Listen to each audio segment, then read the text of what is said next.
Viktor Emil Frankl was born in 1905 in Vienna, a city that at the time pulsed as one of the most vibrant cultural and intellectual centers in Europe. The capital of the Austro-Hungarian Empire was a crossroads of science, philosophy, music, and psychoanalysis. Figures such as Sigmund Freud and Alfred Adler dominated academic circles and influenced not only psychiatry, but also the way ordinary people thought about the human mind. Frankl grew up in this effervescent environment, marked by literary cafés, discussions on existential philosophy, and the emergence of new psychological currents. From an early age, he showed fascination with profound questions. What is the meaning of life? How can one face inevitable suffering? Still a teenager, he began exchanging letters with Freud, a rare boldness for someone of his age, but one that revealed the restlessness that would guide his entire path. At the University of Vienna, Frankl immersed himself in medical studies and specialized in psychiatry and neurology. His interest, however, was not only in clinical diagnoses or biological explanations of human behavior. He perceived that there was something beyond brain chemistry and the theories of the unconscious, existential emptiness, that sense of loss of purpose that silently consumed thousands of people, especially in a Europe scarred by the First World War and the political instability that followed. Frankl began to identify that many patients were not merely sick in body or mind, but sick with a lack of meaning. This realization led him to distance himself from Freud, who saw man as primarily driven by the instinct of pleasure, and from Adler, who believed in the desire for power as the central motivator. Frankl saw something different. Above all else, the human being seeks purpose. As his career progressed, Frankl assumed positions of prominence in psychiatric hospitals, eventually directing wards dedicated to the treatment of young people with suicidal tendencies. It is a famous account that, in the 1930s alone, he managed to prevent hundreds of patients from taking their own lives simply by helping them find a reason to live, even amid unbearable pain. For Frankl, it did not matter whether the reason was large or small, religious or secular, but that it was sufficiently real for the individual. This work began to consolidate the embryo of what he would later call logotherapy, the therapy of meaning. However, his life would be brutally marked by one of the darkest periods in human history. With the rise of Nazism and the annexation of Austria by Germany in 1938, Frankl, being Jewish, saw his world collapse. In 1942, he, his wife Tilly, his parents and his siblings were deported to concentration camps. From that moment on, the psychiatrist would not only be an observer of the human condition, but also a direct victim of Nazi violence and dehumanization.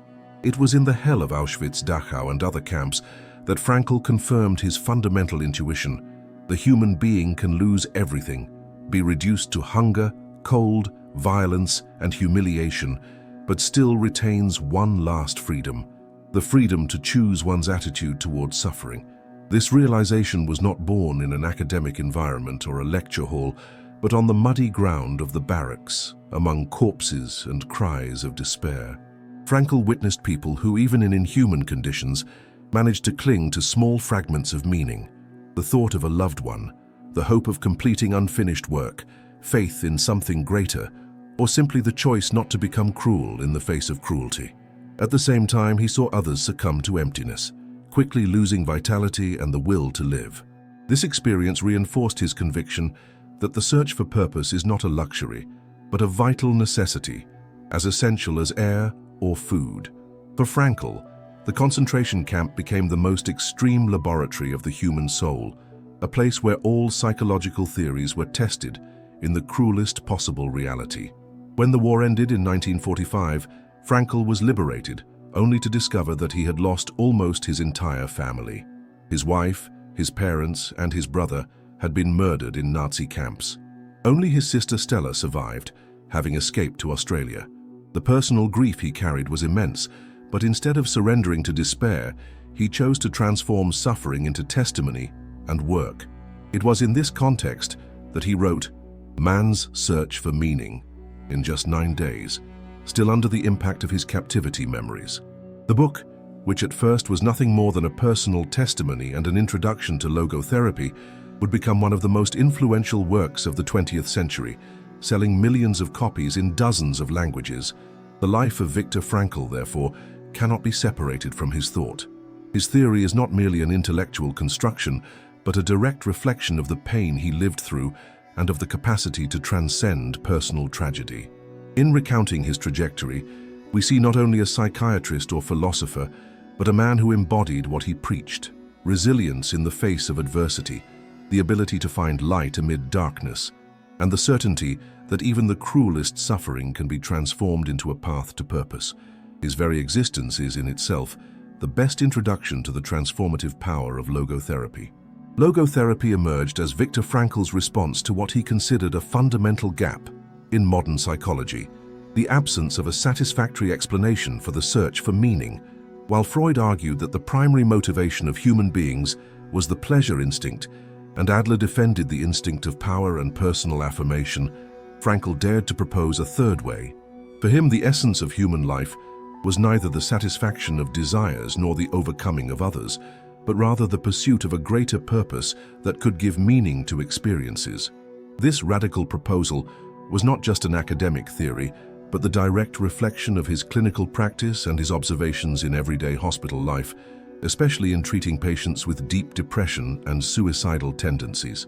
Frankl realized that the absence of meaning, what he called the existential vacuum, corroded the human being from within, generating anguish, apathy, and silent destruction. The term logotherapy derives from the Greek word logos, which means both meaning and word or reason. This choice was not accidental. Frankl wanted to emphasize that the human being cannot be reduced to instincts or automatic mechanisms, but is a creature capable of reflection, of speaking, of naming his pain, and above all, of attributing meaning to it. For him, the logos was what elevated man above the animal condition, as it allowed him to transcend circumstances and find purpose even in seemingly absurd situations. Logotherapy, therefore, does not merely seek to alleviate psychological symptoms, but aims to place the individual before the essential question: for what purpose live? Frankl structured his proposal on three fundamental pillars. The first is the freedom of will, the idea that despite external circumstances, human beings always possess an inner space of freedom to choose their attitude toward life. The second is the will to meaning, which he considered the primary force of human existence, stronger than pleasure or power. And the third is the meaning of life, understood not as something generic, but as a unique and specific calling for each person in each situation. This vision gave logotherapy a deeply personal character. There is no ready-made formula for meaning, but rather an invitation for each individual to discover their own path. Unlike approaches that tend to interpret reality based on universal and fixed structures, Frankl argued that meaning is not given in an abstract way, but found here and now, in concrete circumstances. This means that every person, even in the most painful or seemingly banal situations, can choose to give meaning to what they live. He stated that inevitable suffering could be transformed into spiritual victory when the individual managed to ask, "What is this pain asking of me?" This practical dimension made logotherapy a psychology aimed at real life, not just at consulting rooms or distant theories. Another central aspect of logotherapy is the relationship between freedom and responsibility. Frankl argued that it is not enough for man to be free. He must also assume responsibility for the use of that freedom. That is why he dreamed of seeing, alongside the Statue of Liberty in the United States, a statue of responsibility, reminding humanity that true greatness lies not in doing whatever one wants, but in responding to the call of meaning, even when it requires sacrifice. This idea translated an ethical vision of psychology, placing inner life as the starting point for moral and existential decisions. In clinical practice, Frankl developed specific methods to help patients rediscover meaning in their lives. Among them, the most notable are paradoxical intention, used to confront fears through voluntary self-exposure, and de-reflection, which consists of diverting attention from an obsession in order to reconnect the individual with something greater. These methods showed that logotherapy was not only a philosophy, but a concrete therapeutic approach, effective in cases of anxiety, depression, and existential crises. Its strength lay in placing the person once again before the greater question: What is my mission in this life here and now? The birth of logotherapy, therefore, was more than an innovation in psychology. It was a revolution in the way of understanding the human being. Frankl did not deny the contributions of Freud and Adler, but he affirmed that both pleasure and power are insufficient when confronted with the experience of inevitable suffering. Only meaning is capable of sustaining the human soul amid the storms of existence. This vision, shaped in intellectual Vienna and confirmed in the concentration camps, became one of the most powerful contributions of the 20th century to psychology and spirituality. To understand the originality of Viktor Frankl, it is necessary to situate him in the context of the major psychoanalytic currents of his time. At the beginning of the 20th century, Vienna had consolidated itself as the cradle of psychoanalysis, and the two dominant figures were Sigmund Freud and Alfred Adler. Freud, considered the father of psychoanalysis, saw in the unconscious the fertile ground where repressed desires, childhood traumas, and sexual impulses manifested, condensed in his theory of the pleasure instinct. For Freud, all human behavior was ultimately driven by the pursuit of pleasure or the avoidance of pain, regulated by the dynamics between the id, the ego, and the superego. Adler, who began as Freud's disciple, broke with his master by proposing that the essential driving force of life was not pleasure, but the desire for power and superiority, the constant effort to overcome feelings of inferiority. Adler thus created individual psychology, which emphasized the importance of self-esteem, the will to affirmation, and personal goals as guides of behavior. It was in this setting, marked by intense intellectual disputes and inflated egos, that Viktor Frankl emerged as a new voice. He admired Freud's genius and acknowledged the strength of Adler's ideas, but he believed that both were trapped in reductionisms. For him, to limit the human being only to pleasure or power was to reduce the complexity of life to simplistic schemes. Man, Frankl affirmed, was not just an animal in search of gratification or a competitor in search of superiority. He was, above all, a seeker of meaning. This divergence gave rise to what became known as the Third Viennese school of psychotherapy, logotherapy. Freud had founded the first, Adler the second, and Frankl inaugurated the third, with an existential focus. Frankl's difference was not only theoretical, but also practical. While Freud focused his attention on past traumas and Adler emphasized future ambitions, Frankl insisted that the fundamental question lay in the present. What meaning can each individual find in the situation they live in, here and now? This radical perspective changed the therapeutic relationship itself. It was not about dissecting sexual impulses, nor about strengthening self-esteem, but about helping the patient discover a reason to endure their pain. Frankl often cited Friedrich Nietzsche's phrase, "He who has a why can endure almost any how." This maxim became the heart of logotherapy, standing directly against Freud's mechanism and Adler's voluntarism. Another point of divergence was the view of human freedom. For Freud, man was largely determined by unconscious drives, and the task of psychoanalysis was to bring to consciousness what was repressed. For Adler, life was a battle against inferiority complexes and a quest for self-assertion. Frankl, in turn, saw the human being as essentially free to respond to circumstances, even if they were tragic. This freedom did not mean the absence of conditioning, but the possibility of transcending such conditioning by choosing an inner attitude. This view was much closer to existentialist philosophy than to traditional psychoanalysis. The disputes between these schools were not merely academic, but also cultural. Freud represented a skeptical and materialistic view of the human condition.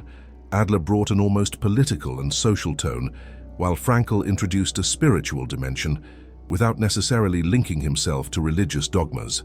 He believed that the human being possessed a noetic or spiritual dimension that could not be ignored. It was precisely this dimension that distinguished him from animals and allowed him to sacrifice himself for ideals, for love, or even for faith. Freud would see in this a remnant of religious illusion. Adler perhaps an artifice of self-affirmation, but for Frankl, it was the very essence of existence. The consolidation of logotherapy as a third way was not immediate. Frankl faced resistance from both Freudians and Adlerians, who saw him as an uncomfortable dissident. However, his clinical practice and results spoke louder. He managed to demonstrate that patients on the brink of despair often without satisfactory responses from traditional therapies, found the strength to live again by reconnecting with a purpose. This difference made logotherapy, throughout the 20th century, recognized internationally not only as a Viennese school, but as a universal approach applicable to any human context. Therefore, by positioning himself between Freud and Adler, Viktor Frankl was not merely an intermediary, but a revolutionary who dared to open a new path. While the first two sought to explain human behavior through impulses or complexes, he brought the dimension of meaning as the foundation of the psyche. This shift not only expanded psychology, but also offered humanity a practical key to face crises, tragedies, and existential dilemmas.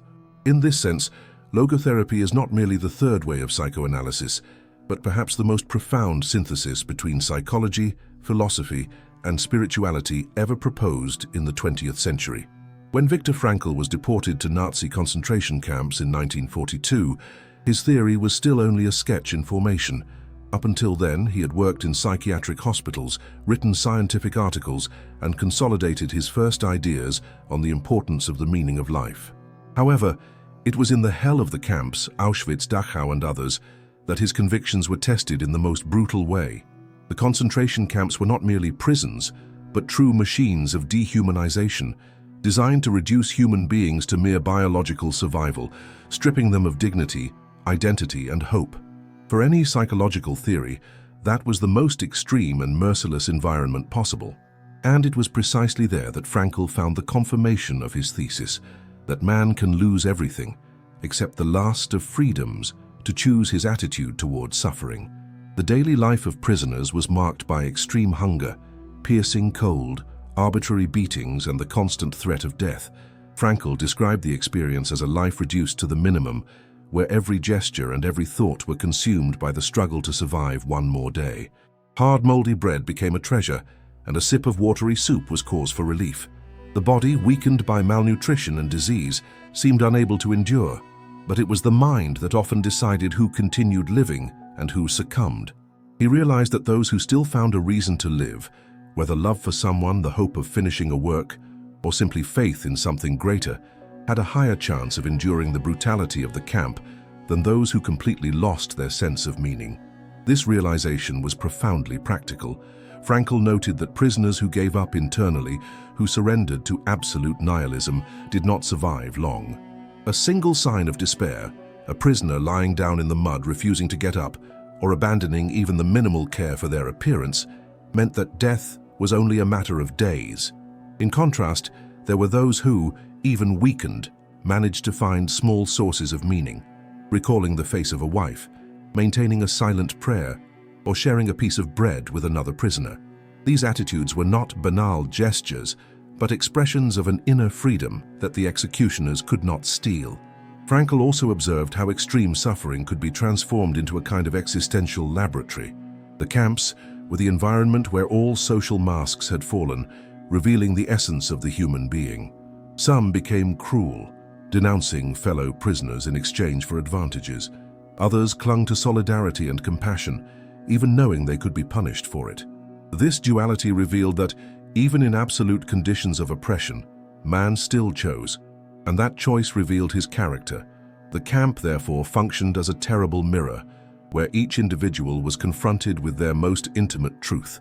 Frankl himself clung to a concrete image to survive, the memory of his wife Tilly. He did not know if she was still alive, but he cultivated mental dialogues with her, evoking her presence as a source of spiritual strength. This exercise of imagination was not an escape from reality, but a way of transcending immediate suffering and keeping alive the flame of purpose. He also dreamed of completing the manuscript of his scientific book, which had been confiscated when he was arrested. These inner goals were what kept him standing in the midst of dehumanization. His life became proof of his own theory. Meaning is not found outside but within, and it can be discovered even in the abyss of pain. From a psychological point of view, the concentration camps showed that survival was not determined only by physical strength, but mainly by spiritual strength. Frankl reported that physically robust men often succumbed quickly, while others, apparently fragile, managed to endure for months or years, sustained by unshakable faith in a purpose. The ability to give meaning to pain, transforming it into testimony, sacrifice, or hope, made the difference between life and death. This realization became the core of his logotherapy. We cannot avoid inevitable suffering, but we can decide how to respond to it, and that decision defines who we are. The concentration camp was therefore more than a tragic episode in his biography. It was the crucible where logotherapy was tested and validated in the most radical way. Frankl left that hell with deep scars, having lost his parents, his brother, and his wife.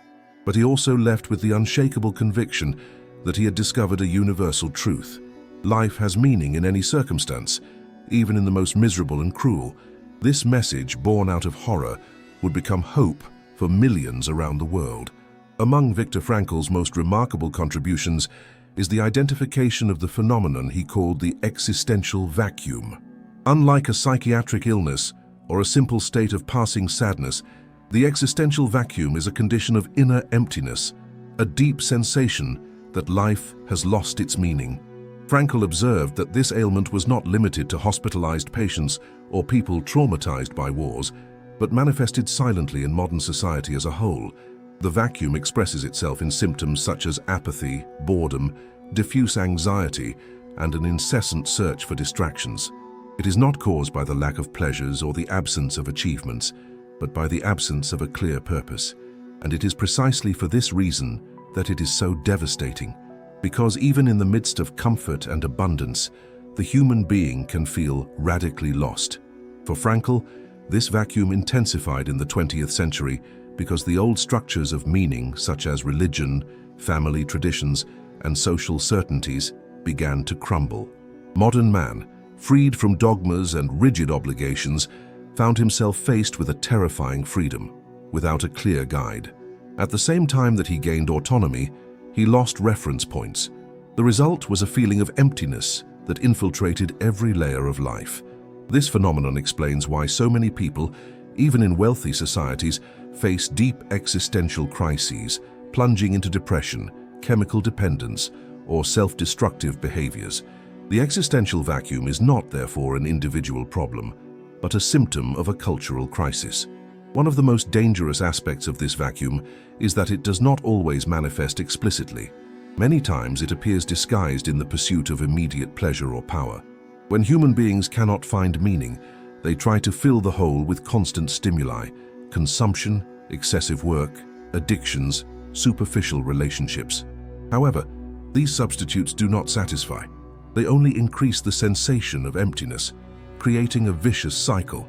Frankl called this neugenic neurosis, that is, a distress not originating from repressed psychic conflicts, as Freud thought, but from the inability to respond to the fundamental question, why do I live? This anguish cannot be resolved with medication or distractions, but only with the discovery of a purpose. Frankl also emphasized that the existential vacuum was not only a problem of the sick, but of humanity as a whole in times of crisis. After the Second World War, he identified this phenomenon on a large scale. Soldiers returning home unable to reintegrate, societies traumatized by violence, and young people immersed in an apathy bordering on despair. But what he observed at that time was not limited to the post-war period. It resonated even more intensely in the following decades. In the contemporary world, marked by an excess of information, social networks, and technological acceleration, the vacuum has become almost epidemic. The promise of quick happiness, fueled by advertising and consumer culture, does not resolve the hunger for purpose. On the contrary, it intensifies the sensation that something is missing, even when apparently nothing is missing. The fight against the existential vacuum, according to Frankl, does not lie in escape, but in confrontation. The key is to ask oneself, what is the meaning that life is asking of me at this moment? This questioning shifts the individual from the position of passive victim to that of responsible agent. It is not about waiting for meaning to fall from the sky, but about assuming responsibility for discovering and fulfilling it. Frankl affirmed that meaning is not invented, but found. It is already present in life situations, waiting to be recognized. This recognition can occur in three main dimensions: through the creation of something, through the experience of love or beauty, or through the attitude toward inevitable suffering. In these three ways, anyone can fill the vacuum and rediscover vitality. The existential vacuum, therefore, is one of the greatest challenges of modernity, because it silently undermines the soul without leaving visible scars. It is the illness of the spirit in times of abundance, the hunger for meaning amid excess. Viktor Frankl taught us that combating it is not only a matter of individual therapy, but also a collective, cultural, and spiritual task.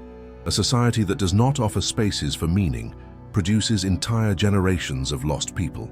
But each individual, upon rediscovering their purpose, can transform this reality, becoming a living testimony that life always has value, even when it seems empty. Viktor Frankl saw suffering not as a meaningless accident, but as an inevitable part of human existence that can be transformed into a path of fulfillment. His view did not romanticize pain, nor did it minimize it. On the contrary, he faced it in all its brutality, but recognized that even within suffering there exists the possibility of finding a for what. This perspective was born of his own experience in concentration camps and was refined through his clinical practice. For him, the question was not, "Why do I suffer?" but "What is this suffering asking of me?" This inversion is crucial, for it places the individual in an active position before pain, transforming what could be destruction into an opportunity for transcendence. Frankl identified 3 ways through which life can gain meaning: through the creation of something or the accomplishment of a work, through the experience of values such as love or beauty, and through the attitude taken in the face of inevitable suffering. It is in this last one that the key to transforming pain into purpose lies. When life places us before situations that cannot be changed, an incurable illness, an irreparable loss, an unavoidable catastrophe, the only freedom left is to choose how to react. The way we respond to suffering can lower us into apathy or raise us into greatness. Frankl insisted that human dignity resides precisely in this capacity to give meaning to pain. In the concentration camps, he observed that those who managed to see pain as part of a greater mission had a higher chance of survival. A prisoner who thought of reuniting with his family or of finishing unfinished work possessed an inner flame that kept him standing. Frankl, for example, sustained himself with the hope of rewriting his confiscated manuscript and with the loving memory of his wife. These purposes did not lessen the cruelty of circumstances, but gave them a meaning that kept him alive. Pain, when connected to a purpose, ceased to be mere suffering and became testimony. In clinical practice, this conception also proved powerful. Frankl reported cases of terminally ill patients who, instead of sinking into despair, found meaning in serving as an example to their families or in showing courage in the face of adversity. Others, in deep mourning, rediscovered purpose by honoring the memory of those who had passed away. In all these cases, suffering did not disappear, but it was transformed into something bearable because it acquired meaning. This process is central to logotherapy. The goal is not to eliminate inevitable pain, but to help it reveal its meaning. It is important to emphasize that Frankl did not defend the voluntary search for suffering, nor did he see it as something desirable in itself. Suffering, when avoidable, must be avoided, but when it is inevitable, when life places us before losses, illnesses, or tragedies that cannot be reversed, then lies the chance for greatness. He said that suffering ceases to be suffering the moment it finds a meaning. This vision contrasts with the modern mentality of constant escape from pain, where any discomfort must be quickly eliminated, whether with distractions, emotional anesthetics, or compulsive consumption. Frankl saw in this escape one of the reasons for the existential vacuum. Transforming pain into purpose requires courage, but also humility. Courage to face reality without denying its harshness, and humility to recognize that life, even in its most painful form, can still be asking something of us. This stance places us in tune with a deeper dimension of existence in which pain ceases to be absurd and becomes part of a greater narrative.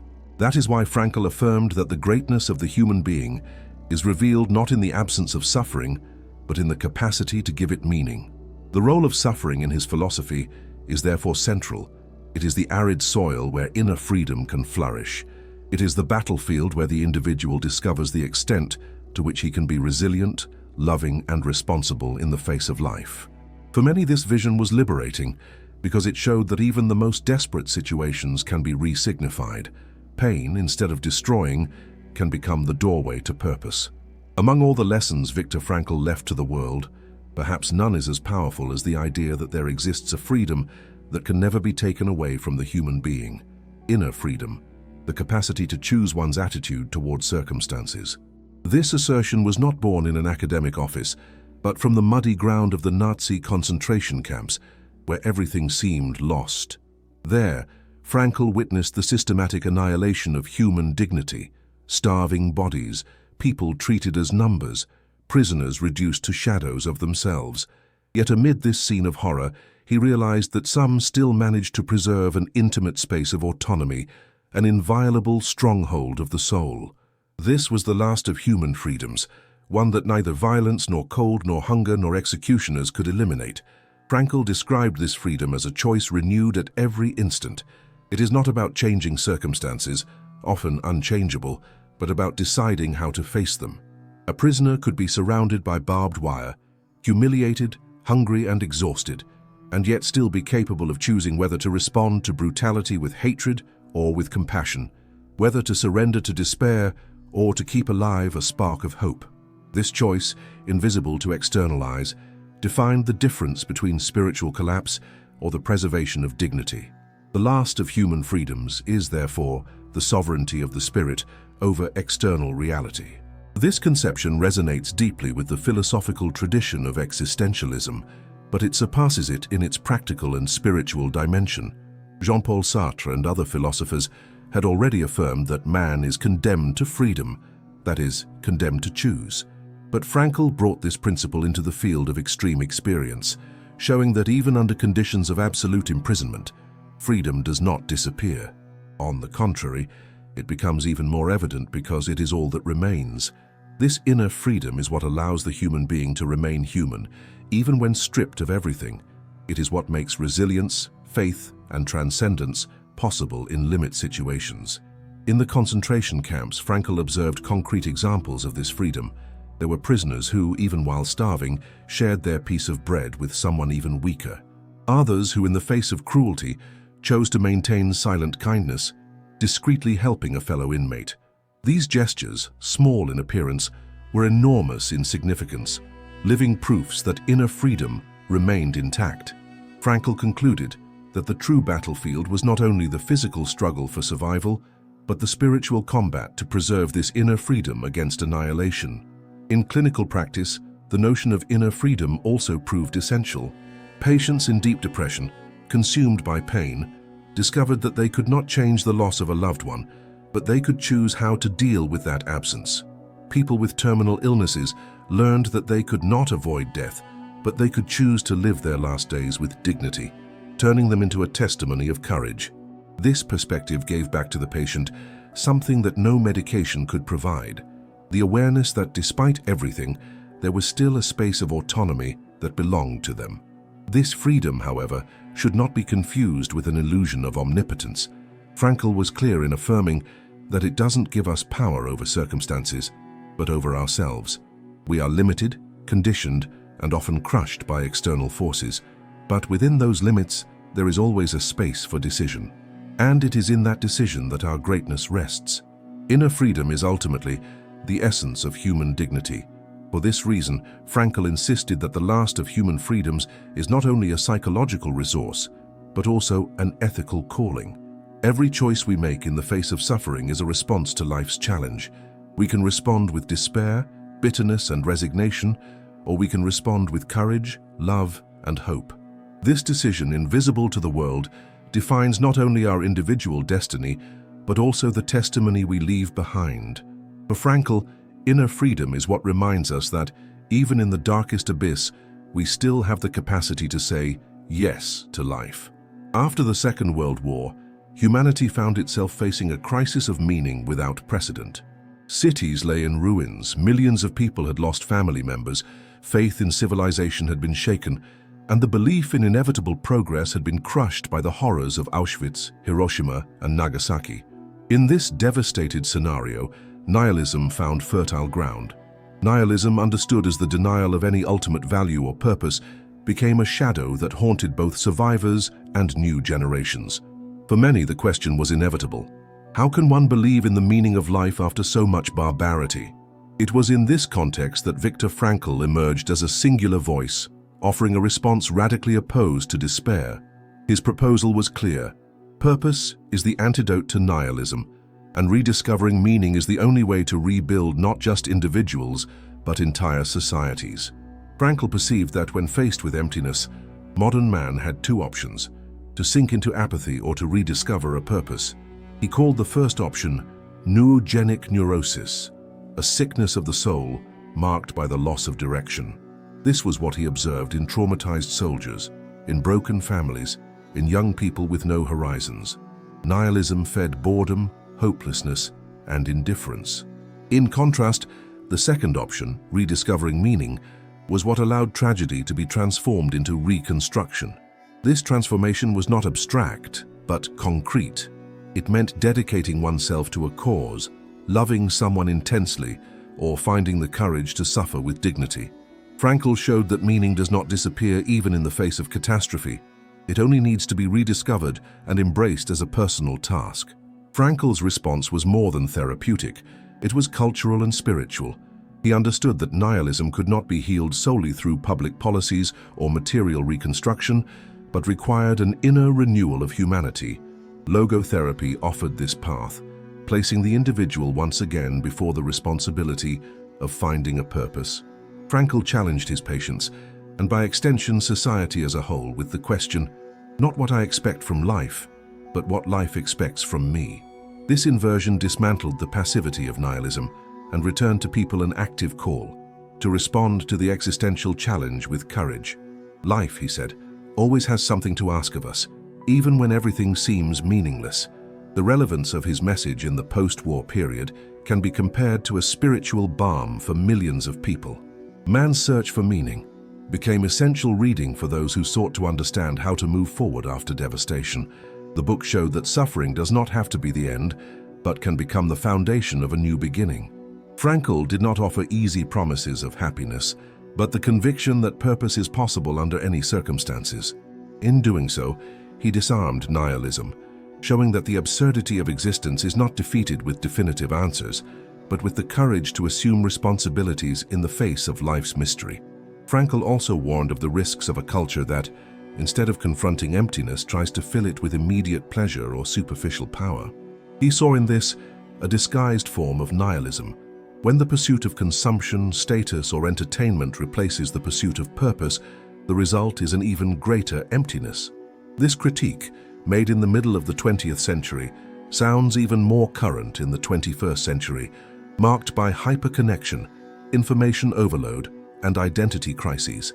Nihilism, according to him, is not merely philosophical, but everyday. It infiltrates every purposeless distraction. And the only real defense against it is the discovery of an authentic, personal, and non-transferable meaning. Thus, purpose is more than an individual choice. It is the collective response to a civilizational crisis. In the post-war world, humanity needed to rediscover reasons to rebuild not only buildings and roads, but human dignity itself. Frankl's legacy was to offer the tools for this. His work proved that in the face of darkness, the light does not come from outside, but from within, from the capacity of each human being to transform suffering into meaning, pain into testimony, and loss into mission. Against nihilism, he raised a psychology of hope. Logotherapy, as Viktor Frankl conceived it, was not built merely as an abstract theory or as a philosophical discourse on existence. It was born and consolidated as a concrete therapeutic practice aimed at helping real people face profound crises of meaning. Its distinction lay precisely there. While other psychological currents were dedicated to interpreting the past or strengthening the ego, logotherapy was oriented toward the future, toward the task that life still expects from the individual. Frankl believed that every human being, regardless of their situation, can always find meaning, and to make this possible, he developed specific techniques designed to open paths for that discovery. One of the most well-known is paradoxical intention. This technique consists of encouraging the patient to do exactly what they fear, but voluntarily and consciously. For example, someone afraid of stuttering in public would be instructed to deliberately try to stutter, exaggerating the act. The surprising result is that the fear loses its power, for it ceases to be an uncontrollable threat and becomes a choice. Paradoxical intention dismantles the vicious circle of anticipatory anxiety, showing the patient that they are not a hostage of their fears, but can confront them head-on, reframing them. Another essential technique is de-reflection. Often, anxiety and anguish intensify because the individual obsessively focuses on themselves, their symptoms, or their problems. De-reflection consists of diverting this focus towards something greater, a task, a person, or a cause. By shifting attention from the self to the world, the patient rediscovers meaning outside themselves and lightens the burden of their pain. This technique was especially useful in cases of sexual neuroses and social anxieties, but it also applied to any situation where excessive self-observation paralyzed life. Frankl also introduced the concept of responsibility before meaning. The logotherapeutic therapist did not limit themselves to passively listening to the patient, but confronted them with the essential question: what is life asking of you right now? This interrogation was not merely rhetorical, but a call to action. Instead of asking, "What do I expect from life?" the patient was led to reflect on the opposite. What does life expect from me? This shift in perspective restored autonomy and put the individual in contact with the ethical and spiritual dimension of existence. In practice, Frankl applied logotherapy with terminally ill patients, people in mourning, young people in identity crises, and even prisoners. In all cases, the approach was the same: to reconnect the individual with a purpose. Sometimes that purpose was grand, such as completing a scientific work, fighting for a social cause, or living in the name of faith.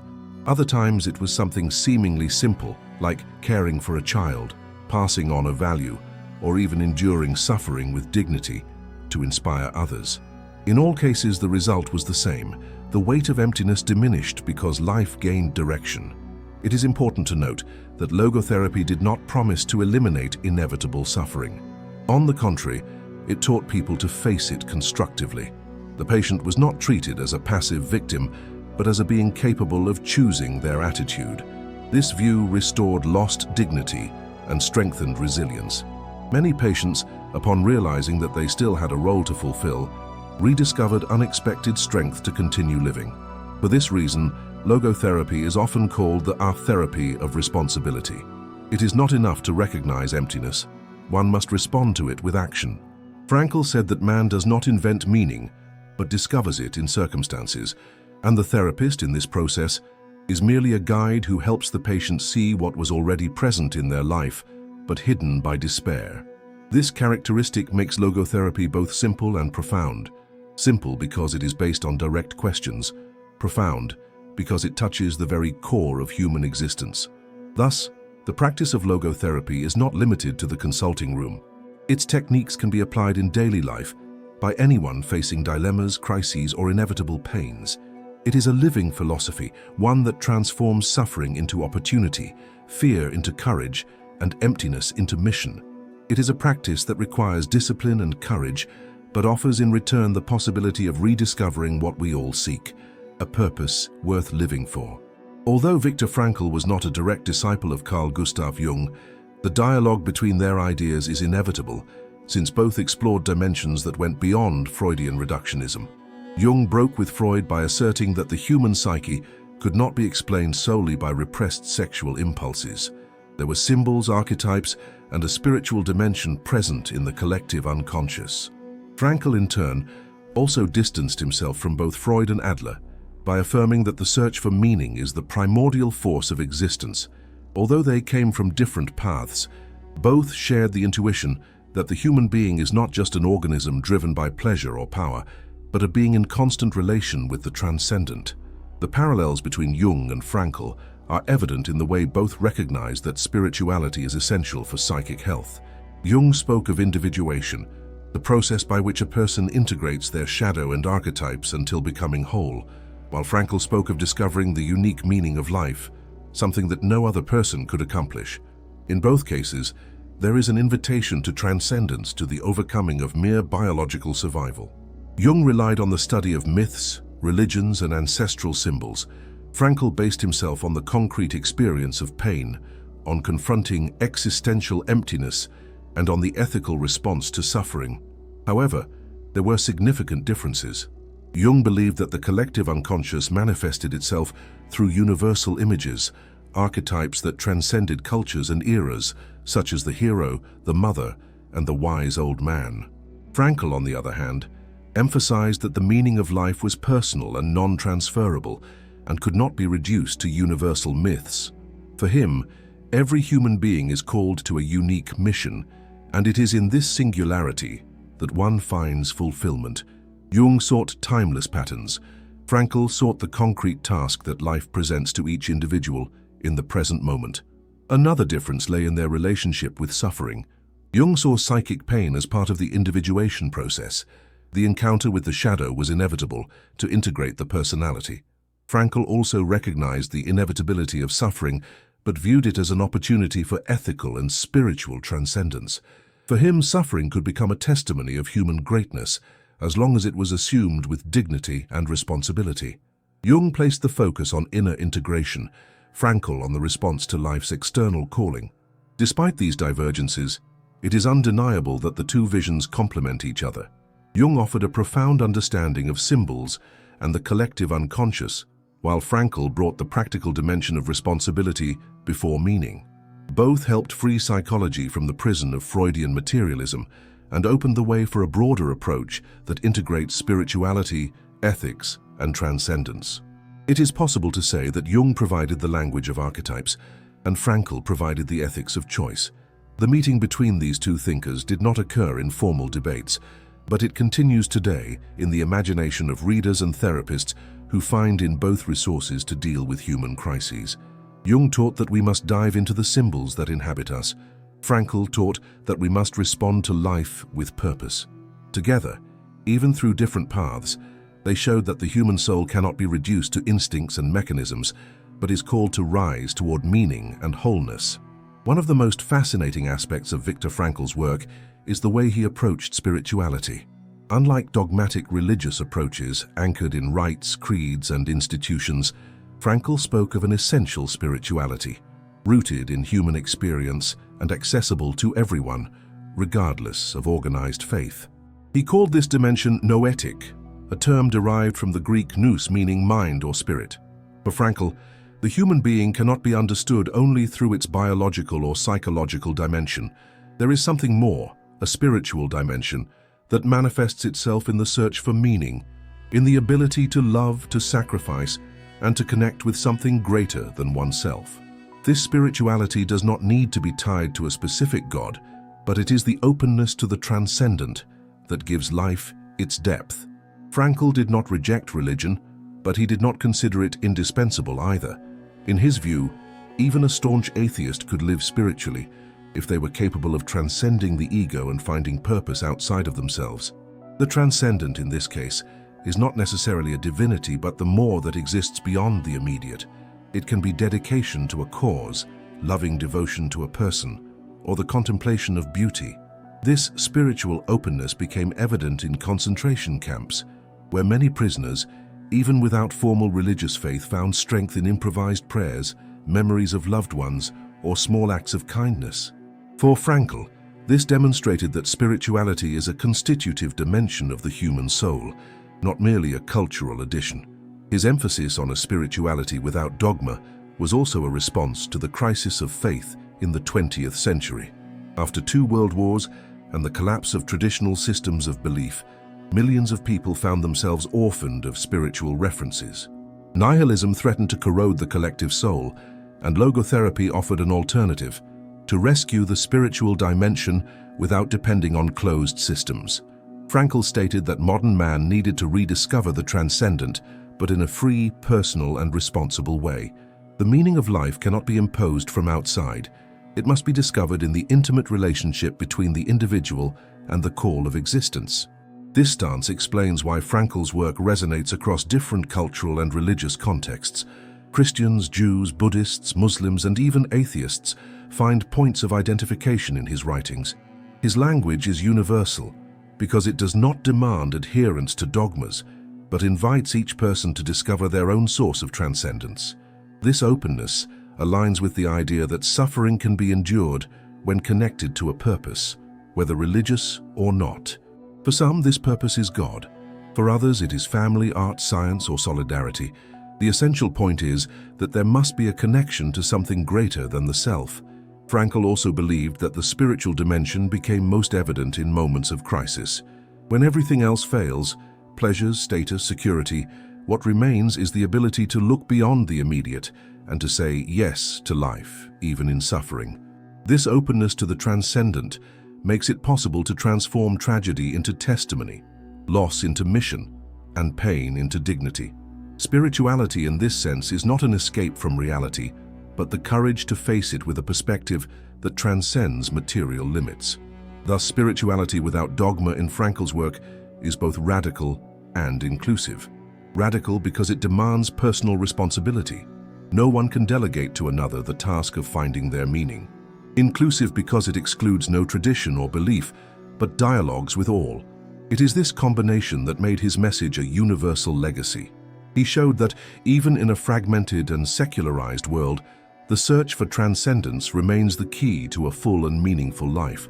Viktor Frankl was incisive in stating that the obsession with immediate happiness is one of the greatest traps of modernity. He observed that while many of his contemporaries were preoccupied with seeking pleasure and avoiding pain at all costs, human life was progressively becoming more and more empty. The promise of instant happiness, sold through consumption, entertainment, and ideologies of comfort, not only failed to satisfy but also deepened suffering.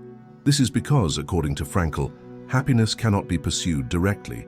It is always a byproduct of the fulfillment of meaning. Those who chase happiness for its own sake end up frustrated, for they turn it into an unattainable goal. For him, the contrast was clear. While the pursuit of immediate happiness plunges the individual into constant anxiety and dissatisfaction, the pursuit of meaning elevates one to an authentic life even if wrapped in pain. This distinction is fundamental. Pleasure can be bought, but meaning must be discovered. Momentary happiness may vanish in the face of any crisis, but purpose endures, for it does not depend on external circumstances. This is why Frankl insisted that human beings should not ask, "How can I be happy?" but rather, "What is the meaning of my life at this moment?" Whoever finds an answer to this question can endure deprivation, loss, and even tragedy without succumbing to despair.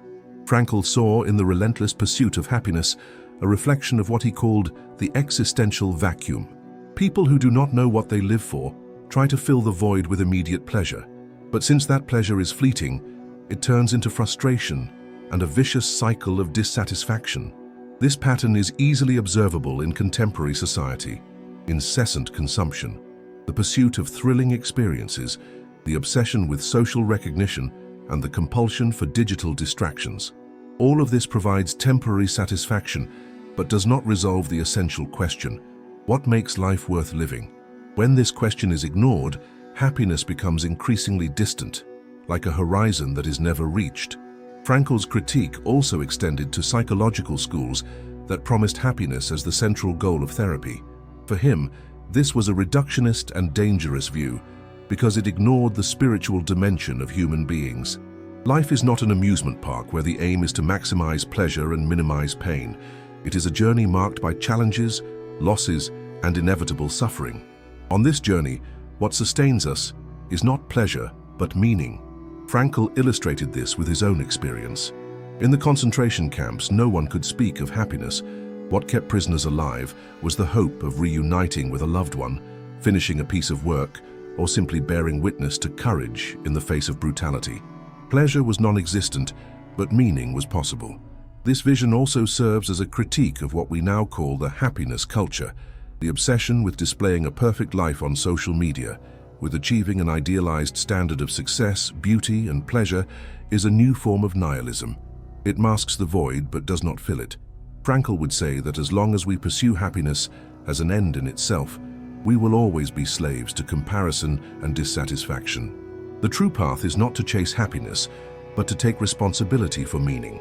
When we do this, happiness may even arise, but only as a natural consequence, never as a forced goal.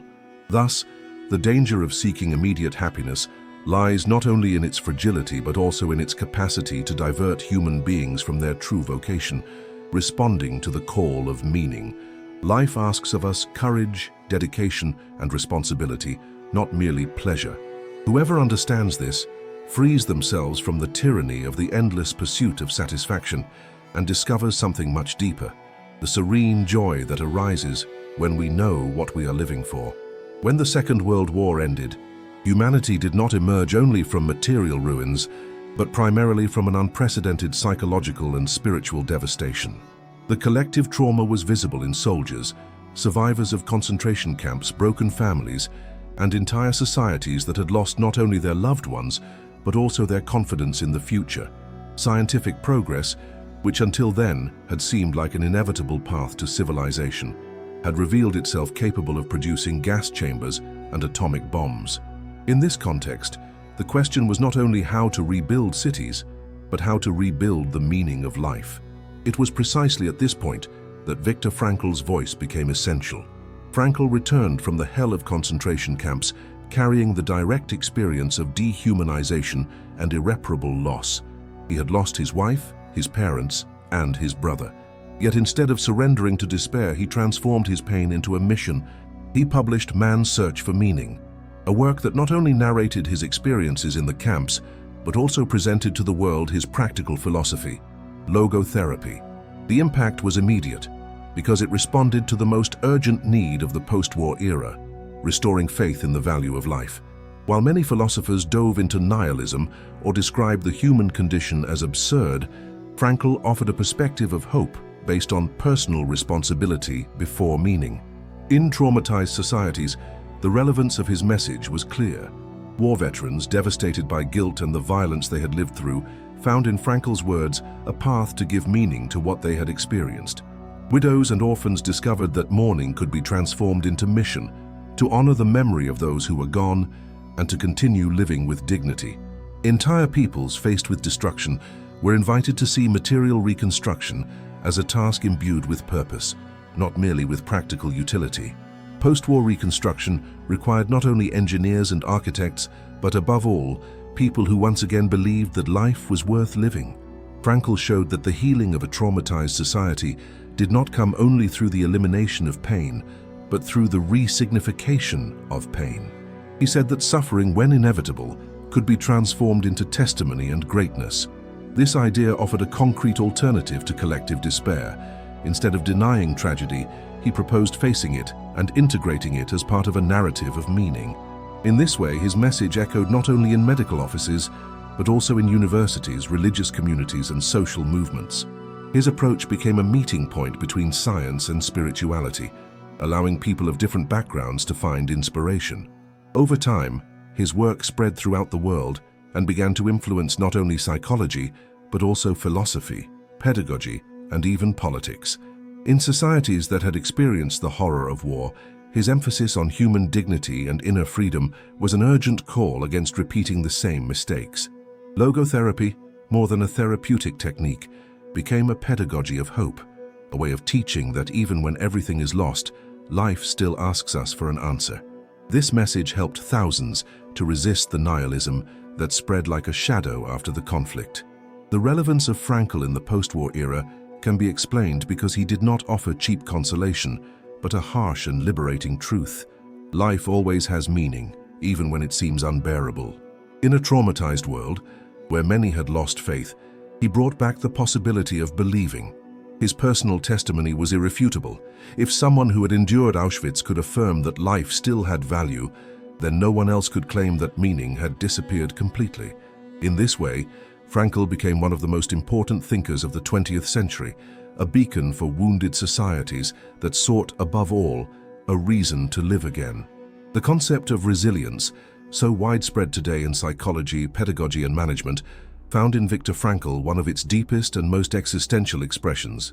For him, resilience was not merely the ability to resist adversity and recover from trauma, but above all the aptitude to transform suffering into a source of purpose. While many modern definitions of resilience emphasize adaptation and overcoming, Frankl elevated it to a higher level.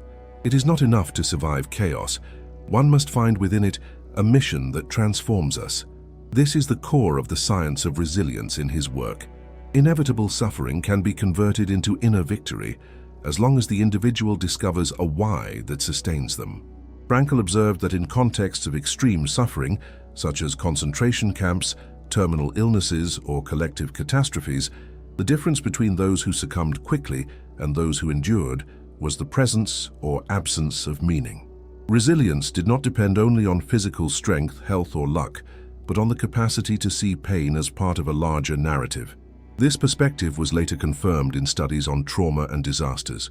People who can reframe their losses demonstrate greater emotional stability and capacity for reconstruction. Frankl, long before modern research, had already identified this essential truth. The human soul can endure almost anything as long as it has a reason to go on. This science of resilience finds its practical basis in three paths to meaning, highlighted by Frankl. The first is creating something, dedicating oneself to a work, a project, or an action that goes beyond the self. The second is experiencing something, encountering love, beauty, or goodness in their transformative intensity. And the third is adopting an attitude toward inevitable suffering, facing it not as absurd, but as an ethical challenge. These three paths are not ready-made formulas, but opportunities always available, even in chaotic situations. The resilient individual does not deny suffering, but integrates it into their story as part of the meaning of their life. The relevance of this vision in the contemporary world is immense. We live in an era of constant instability, marked by economic crises, wars, environmental catastrophes, and individual anxieties. Resilience, when reduced to mere willpower or optimism, proves fragile against the weight of reality. But resilience grounded in meaning, as Frankl proposed, is unbreakable, because it does not depend on external circumstances, but on an inner decision. It allows individuals, even in the midst of chaos, to maintain dignity and hope. Frankl declared that suffering ceases to be suffering at the moment it finds a meaning. This phrase synthesizes the essence of his science of resilience. From a clinical perspective, logotherapy proved to be a powerful resource for developing this resilience. Patients with deep depression, victims of tragedies, or people facing serious illnesses found in logotherapy not only comfort, but also responsibility. Frankl did not offer ready-made answers, but confronted his patients with the question, "What does life expect of you now?" This provocation forced them to move beyond paralysis and take an active stance toward pain. The result was a radical transformation. The pain did not disappear, but was converted into a source of courage. We can say, therefore, that the science of resilience proposed by Frankl is a legacy that transcends the limits of psychology. It is a practical philosophy of life, an invitation to face chaos not only with resistance, but with purpose. Instead of asking, "How can I escape pain?" he teaches us to ask, "What can I do with this pain?" This shift in perspective is what transforms tragedies into testimonies, crises into opportunities, and losses into legacies. Resilience in this sense is not merely survival, but the ability to respond to chaos with dignity and meaning. The 21st century has brought with it impressive technological advances, economic growth in several regions, and unprecedented global connectivity. Yet paradoxically, it has also given rise to a silent epidemic of existential emptiness, anxiety, and depression. In the midst of an overabundance of information, an excess of options, and the constant promise of instant happiness, millions find themselves lost, unable to answer the fundamental question, what for life? It is in this context that Viktor Frankl's work has re-emerged with renewed strength, becoming an essential guide for humanity in crisis of purpose. Man's Search for Meaning, first published in 1946, continues to sell millions of copies, read by young people in universities, leaders in corporations, patients in hospitals, and anyone in search of an existential compass. The reason for this contemporary explosion lies in the universality of his message. Frankl does not offer quick formulas or superficial solutions, but a radical principle. Life has meaning in any circumstance, even in pain and loss. This idea resonates powerfully in times of global pandemics, environmental catastrophes, and political crises, when the entire world is confronted with inescapable fragility. While many modern discourses preach escaping suffering through consumption, digital distractions, or idealized visions of success, Frankl proposes something counterintuitive: to face pain, to acknowledge it, and to transform it into purpose. This posture, though demanding, is profoundly liberating because it returns to the individual both responsibility and dignity over their own life. In the field of psychology, Frankl's relevance has also intensified. Logotherapy has been rediscovered and applied in areas such as positive psychology, existential psychiatry, and even public health programs focused on suicide prevention. Professionals recognize that many contemporary struggles are not only born from past traumas, but also from existential emptiness, exactly as Frankl had diagnosed decades earlier. His proposal to reconnect the individual with a concrete purpose, whether through creation, love, or attitude towards suffering, proves more relevant than ever. In a world oversaturated with stimuli but starved of meaning, his work stands as an urgent call. Beyond psychology, his message reverberates in fields such as education and leadership. Teachers find in Frankl's thought an inspiration to help young people develop not only technical skills, but also clarity of purpose. Business leaders discover that organizations prosper only when anchored in meaningful missions, not merely in immediate profits. In both religious and secular communities, his philosophy unites diverse perspectives around a single truth. Life demands a unique answer from each of us, and that answer is always possible, even in the face of the greatest crises. The growing interest in his work over the past decades shows that his message has become timeless. While philosophical and psychological trends come and go, Frankl remains because he touches the root of the human condition. The thirst for meaning is not a temporary issue, but a structural one. It has accompanied humanity throughout all eras, though it intensifies in moments of crisis. The 21st century, with its uncertainties, acceleration, and emotional overload, has become the perfect terrain for the rediscovery of his philosophy. Thus, Frankl in the 21st century is more than just a reference author. He is a spiritual and existential master who speaks directly to contemporary suffering. His work does not age because its essence is simple and unbreakable. There is always a purpose, even in the most adverse situations. This certainty, born in the horror of concentration camps, echoes today as a beacon in the midst of modern chaos.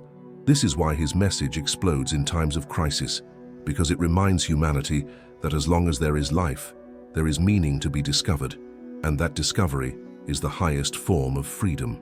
The legacy of Viktor Frankl transcends the boundaries of clinical psychology and establishes itself as a bridge between science and spirituality. In an era marked by polarizations, on the one hand, scientific materialism that reduced human beings to biological and psychic processes. On the other, religious traditions often bound to rigid dogmas, Frankl dared to propose an integrative vision. He showed that science can illuminate the understanding of the mind, but it does not exhaust human experience, because human beings are also open to transcendence. This dimension does not need to be translated into institutionalized religion, but it is undeniable in the universal search for meaning, in the capacity to sacrifice for values, and in the need to connect with something greater than oneself. Frankl called this dimension noetic, or spiritual. For him, it was constitutive of human nature, not a cultural addition. Science can map hormones, synapses, and behaviors, but it cannot explain why someone is capable of dying for love, resisting for a cause, or holding on to hope in the midst of despair. This is where spirituality enters, not as an imposed belief, but as a lived reality. The purpose of life, therefore, is not merely psychological, but also spiritual, because it connects the individual to what transcends their limited ego. Logotherapy, by insisting that man must discover what life expects of him, reveals this transcendent dimension that makes existence greater than the sum of its parts. This encounter between science and spirituality is visible in Frankl's own biography. A rigorous physician and psychiatrist, he was trained in the scientific corridors of Vienna, yet his experience in concentration camps led him to recognize that reason alone is not enough to sustain life. It was his faith in love for his wife, his hope of completing his work, and his capacity to see meaning in suffering that kept him alive. There he experienced spirituality as something concrete, not as theory. This fusion of scientific practice and spiritual experience gave his work a power few thinkers have achieved, the ability to speak both to the academic and to the common man, both to the believer and to the skeptic. Frankl's legacy also demonstrates that spirituality is not an escape from reality, but a responsible engagement with it. Unlike discourses that promise easy consolation, he affirmed that life demands courageous and responsible responses. Spirituality in this context is not an anesthetic, but a source of strength to face pain. That is why his philosophy continues to inspire people of all religious traditions, as well as those who declare themselves without faith. He showed that purpose is not a subjective invention, but something already inscribed in the very structure of existence, awaiting discovery and acceptance. In the 21st century, this union between science and transcendence has become even more necessary. Modern societies face crises of identity, psychological illnesses at epidemic levels, and a growing disconnection between technical knowledge and human values. In this scenario, Frankl remains relevant because he offers an integrative response. We need science to understand the mechanisms of life, but we need spirituality to understand its meaning. This fusion is what gives balance and depth to existence.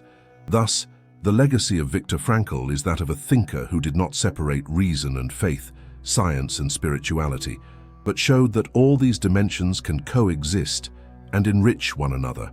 His work teaches that true human fulfillment is achieved only when scientific knowledge is united with the recognition of the transcendent dimension. This is the point where purpose and spirituality meet, forming a heritage that continues to guide millions of people in search of meaning. The work and life of Viktor Frankl converge on a fundamental truth. Suffering, inevitable and universal, can become the great gateway to fulfillment. This statement, far from romanticizing pain, arises from the recognition that human existence is not sustained only in moments of pleasure or achievement, but in the ability to give meaning to adversity. For Frankl, it is not suffering itself that elevates the human being, but the response one chooses to give in its face. This response can be one of despair and resignation, or it can be one of courage, dignity, and responsibility. It is precisely in this choice that man discovers his true greatness. Frankl demonstrated with his own trajectory that life can continue to have meaning even when everything seems lost. He survived the Holocaust, lost almost his entire family, was stripped of freedom and dignity, yet still found in love, in purpose, and in hope reasons to live. This experience became the essence of his message. No one is completely condemned, as long as there is still the possibility of choosing an attitude in the face of suffering. It is inner freedom, unbreakable even in the worst circumstances, that reveals to us that life never ceases to have value. This vision invites us to abandon the illusion that happiness consists in avoiding pain at any cost. For Frankl, fulfillment does not lie in living without suffering, but in knowing how to transform it into mission. He said that suffering ceases to be suffering when it finds meaning. This statement completely changes our way of seeing existence. Instead of revolting against difficulties, we can face them as opportunities for growth, testimony, and service. Life, in this context, is not a calm journey, but a constant call to responsibility and love. Reflecting on his legacy, we realize that Frankl offered humanity a map to cross its deepest crises.